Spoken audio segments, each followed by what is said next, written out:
প্রথমে তো কাস্টমারের সাথে কথা হওয়ার সময় কেকের যখন ফ্লেভারটা নিয়ে কথা হচ্ছিল, তো সে তখন আমাকে নানান রকম ফ্লেভারের কথা জিজ্ঞাসা করেছিল। তো আমার কাছে যা যা ফ্লেভার অ্যাভেলেবেল ছিল আমি অনেক রকম ফ্লেভারের কথা তাকে বলেছিলাম। তো বাট তখন সে আমাকে বলেছিল যে এটা না, ওটা না, সেটা না।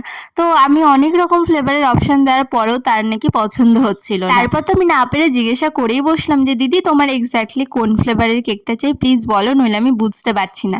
তখন সে আমাকে বলছে একটু তার নাকি হাটকে টাইপের ফ্লেভার কিছু চাই, যেটা তার একটু অদ্ভুত রকম খেতে লাগবে। তারপর না পেরে সে নিজেই বলল যে তুমি একটা কাজ করো, যে ভেতরে ভ্যানিলা বাইরে চকলেটের ডেকোরেশন করে কিছু একটা কেক আমাকে করে দাও, যেটা আমি টেস্ট করব। তো আমি কিন্তু এখানে সেই রকম একটা বানিয়ে দিয়েছিলাম। সত্যি বলতে আমি জানি না তার খেতে কেমন লেগেছিল, কারণ আমি এখনো অব্দি এরকম ধরনের ফ্লেভার বানাইনি যে ভেতরে ভ্যানিলা বাইরে চকলেট। তো এরকম যদি তোমরা কিছু ট্রাই করে থাকো অবশ্যই কিন্তু কমেন্ট করে জানিও। তো দেখা হবে নতুন কোনো ভিডিও নিয়ে। আজকের মতো টাটা।